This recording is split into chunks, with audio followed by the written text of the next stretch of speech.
What is happening, you guys? Welcome back to the Let's Go Win podcast, where we are here to help you be happy, healthy, wealthy, and get better every single day. Subject I want to do a deep dive on is mindset. This is one of my favorite subjects. You have heard me talk about it before, but I don't know that you can overstate the importance of what your mindset is. I've been asked a question many times. Have you always had this really positive mindset? And the answer is no. If you had asked me this question, probably in my mid 20s, I would have told you I was a realist and maybe even borderline pessimist. And what I realized in that was just putting a label on who I was, but that's kind of how I saw the world. Like, no, I'm being a realist when the truth is that's how you're choosing to see the world. And I guess the amazing part about mindset is that you can grow your mindset at any time. If, like me, you were a pessimist or a realist, you can choose to be an optimist. It really is a choice. Now, I'm not saying it's easy, right? These are things that many, many years of figuring out how to show up in the most optimistic mindset, how to see the world from the vantage point of the glass being half full versus half empty. And I did a video recently where I realized there's actually four buckets that I think people fall into. You have half full, half empty, and then you have people that it's completely full, and then you have people that it's completely empty. I would love to look at the world like it's completely full, like everything is just sunshine and rainbows. I don't. I strive for that because I have met these people where everything, it doesn't matter what's happening, they see the very, very best. That's something I aspire to be, but I know I'm not there yet. I see the world where the glass is half full. I'm looking for the positives, and it's certainly my modus operandi today. But I attribute all of this going back to Carol Dweck, who wrote the amazing book Mindset. And she really put this label of what a growth mindset is versus a fixed mindset. Now, I'm not going to ruin the book if you haven't read it, which, by the way, I strongly urge that you would. But we all have a growth mindset at certain points, and we all have a fixed mindset in certain points. My goal on a daily basis is to have a growth mindset in everything that I do. Because the truth is, you're not going to be great at everything you do, but you can be if you choose. So I just want to dive deeper into the subject and just know no judgment on where you sit today. I think just being aware of how your mindset is, how you're treating it, what are you feeding it, that's really what I want to get across. Like, how do we help you grow your mindset if that's what you're looking to do? The great leaders that I've seen out there have this ability to have both a growth mindset and a visionary mindset. And the two that always come to mind, just because they've shaped our world, I'll say three. I will say Elon Musk, Steve Jobs, and now it's failing me. Steve Jobs, Elon Musk, and Jeff Bezos, the biggest company in the world, CEO and founder. These men all had what I would say a vision. You would consider them to be visionaries. Now, let's take each one and break it down for a second. If we take Amazon, it started as online books. That's what it was. It wasn't the Amazon you know today, this behemoth of anything under the sun. Like, you can buy anything at any time and it can be delivered to you in some point, within hours. But at the time when he first started this idea, it was just an online bookstore. But he knew it was bigger, no matter what everyone told him. And by the way, many people told him this couldn't be done. You can't take on the industry giants of the Walmarts and the Targets and all the retails. And he said, I think we can do this a little better. And by the way, they have. Then you take Steve Jobs. He was such a visionary. Apple is not just computers, as you guys know, but at some point it was. And what's their tagline? Think different. They literally have shifted and changed the way the music industry operates today.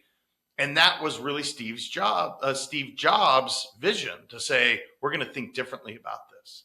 It's not just an MP3 player, but it's actually going to be a computer and everything in your phone, and it's going to fit in your pocket. He's shifted that entire music industry, the phone industry, communications, all told. And maybe the most impressive, is Elon with Tesla. At one point, he has taken on, think of the biggest industry with oil, and then think of the automobile industry and how old this industry is, how strong this industry is, how much you have to go against lobbyists to make his dream a reality. And yet he had the vision. He had the growth mindset.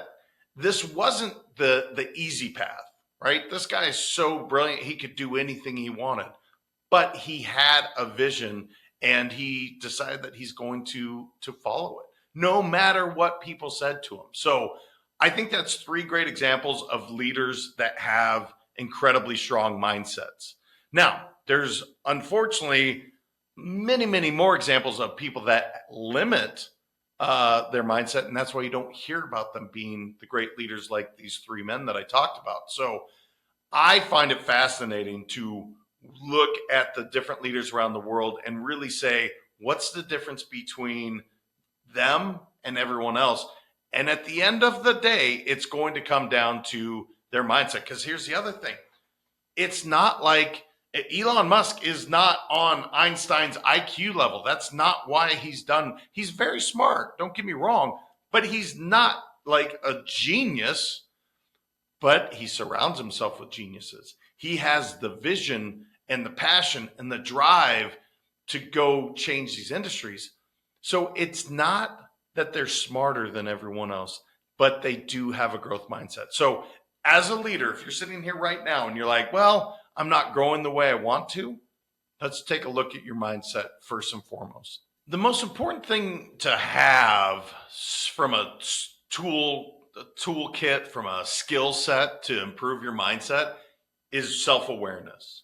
The ability to be aware of what is actually going on within your brain. So again, Lao Tzu, one of my favorite, philosophers, and his famous quote, watch your thoughts, they become your words. Watch your words, they become your actions. Watch your actions, they become your habits. Watch your habits, they become your character. Watch your character, it becomes your destiny. He started with thoughts. He started with your mindset and having the self-awareness to say, look, maybe you have some negative thoughts. By the way, those are completely natural.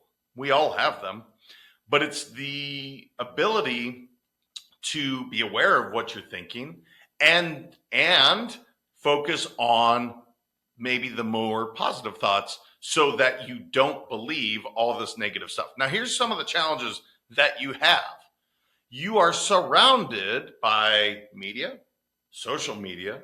You're surrounded by a lot of negativity. Well, none of that actually serves the purpose of growing your mindset. Not none of it. The majority of it doesn't serve the purpose of growing your mindset.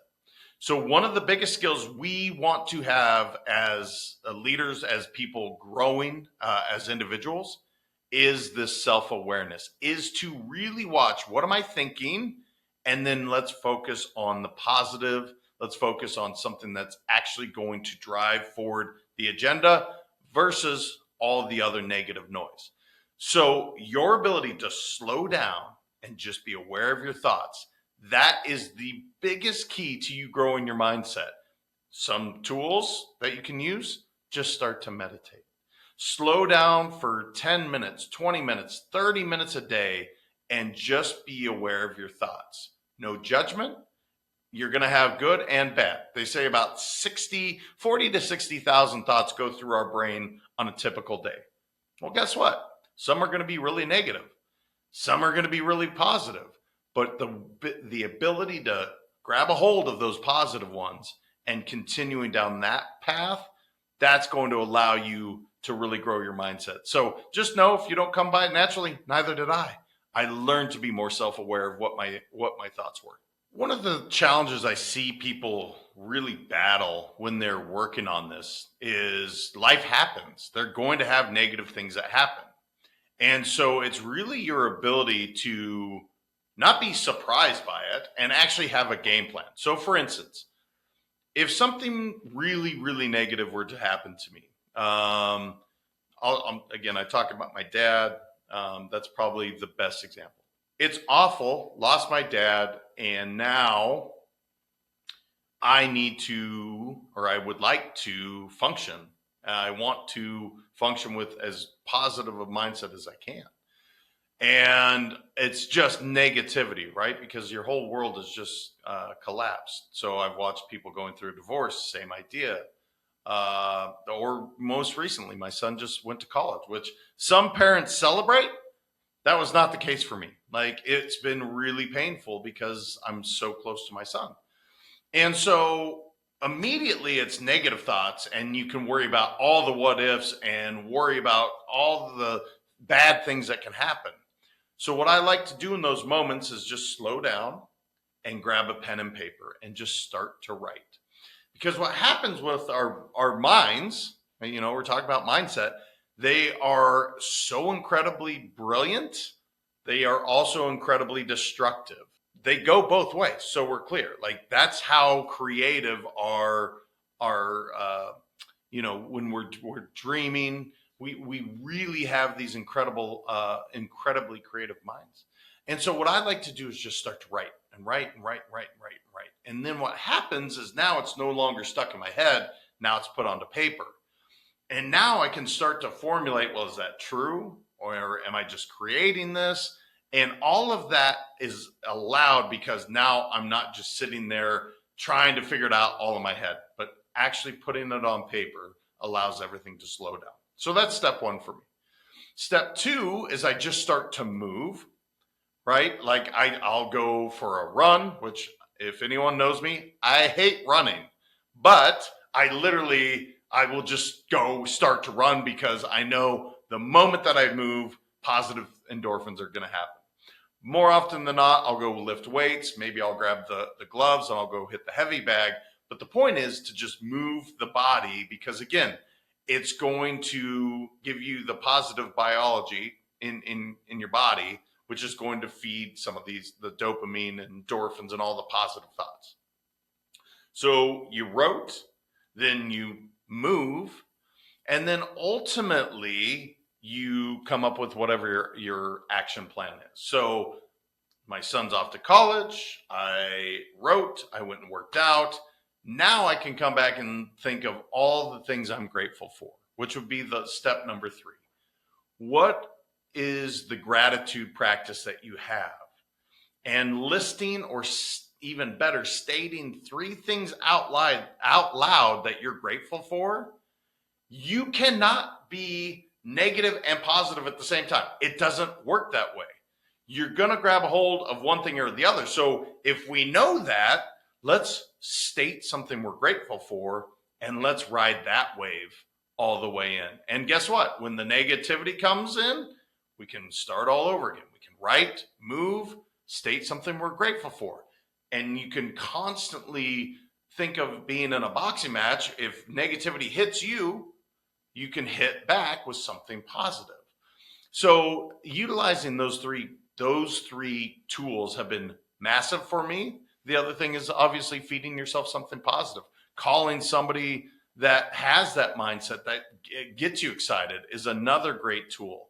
But I think reading, moving, and stating 3 things you're grateful for, it immediately will shift you from that negative place to that more positive growth mindset. You all know someone that when they call you, you don't want to pick up the phone. And the reason you don't want to pick up the phone is because you know it's going to be drama and negative, and it's not someone that you really look forward to talking to. By the way, you'll see another phone call from somebody that lifts you up, and you can't wait to pick up the phone because you're like, yes, that is the energy I want. Well, guess what? How are you showing up in everyone else's life? So when you come into a conversation, are you coming from a negative standpoint where, oh my gosh, you see the weather out there? It's terrible. Or Hey, did you see how beautiful the lightning was? I mean, literally the same idea, and you can create it negatively or you can do it positively. Now, who cares about the weather? That's not probably something I would even talk about. That's more reserved for once you hit your 80s or 90s. Like that's weather talk time. But the people that make you happy and the people that really bring you down. One of the sayings that I use, and I say it every single day, is I am the energy I desire to attract. So if I'm the energy I desire to attract, I want to attract positive, freedom, love, abundance, happy, healthy, wealthy. It's not a coincidence that I chose happy, healthy, wealthy as the values of my company. I did that because that's what I want to attract into my life, into my client's life. And so I am the energy I desire to attract. If I state that out loud, well, if I'm the energy I desire to attract, I want to bring that love and positivity. So I'm not going to talk about the negative thing. I'm actually going to talk about all these amazing things going on. And right now is such an interesting time, especially in the US because of the election. It's so easy right now to come out and be like, oh my gosh, did you hear what Kamala said? And negative, negative, negative. Or did you hear what Trump said? Negative, negative, negative. Okay, great. What's the point other than trying to bring everybody down? Now, if you want to have a conversation, maybe you start by saying, hey, did you see what they were talking about? I didn't fully understand it. Did you? And then let people have that open dialogue. Because if you come from your negative vantage point that this person is wrong because X, Y, and Z, guess what? You're going to put the other person in a combative place, or they're going to feed on that negative energy. So before I go into any conversation, I remind myself, I'm the energy I desire to attract. And then I go in full-fledged with as much positive energy as I have possible. Because guess what? If I do that, now they're going to feed that back to me. But if I go into a conversation with a really negative mindset and attitude, guess what I'm going to get? The exact same thing, because you're bringing that to the equation. So be mindful as you go into these conversations. Use this. I am the energy I desire to attract. It will 100% change your life. I don't know the exact time that I decided being a realist wasn't that great. But I will tell you this, I will compare my early 30s to, let's say, my early 40s. Now, arguably, your 30s is way better, right? You're younger, you're, not as many responsibilities typically, and the world's your oyster. But at the time, I could only see the glass really being half empty. And that's really what I got. Now, we grew some cool companies, had some amazing kids, but I wasn't really fulfilled in loving life. When I chose to really find my gratitude practice, when I chose to feed myself positivity by listening to podcasts, by reading books, it's amazing how much great things came into my life. Sold businesses, met amazing human beings, created new businesses. All of that happened by changing my mindset. So if you're struggling with it, just know that it's okay. You probably weren't taught how to be positive. You probably weren't taught how to have a growth mindset. I know I certainly wasn't. You do have the ability and the choice to make that change now. So I implore everyone listening, please choose for you. If you're really struggling with, let's say somebody that did you wrong, forgive them. Not for them, but forgive them for you, because that's going to allow you to get to that amazing mindset that you so deserve. I'm not saying it's easy. I am saying it's worth it. So go back, listen to the keys that I was telling you earlier, and then hit me up. Maybe there's some amazing ways to create this mindset that I don't know about. I want to know, because here's the deal. I told you there's 4 people. You got half full, half empty, totally empty, and totally full. I want to be the totally full guy. So if you know of a way to do this, please hit me up, DM me, Hey, JM, this is a great way to grow your mindset. Fantastic. I promise you, I will use it. I will implement it, and then we'll talk about it on the show. So I look forward to hearing from you guys. And please do me a favor. Make sure to share this out with anyone that you know, care, and love, because this subject of mindset is so important. It's so worth it, and you are absolutely deserving of living your best life. Appreciate you guys. We'll talk to you soon.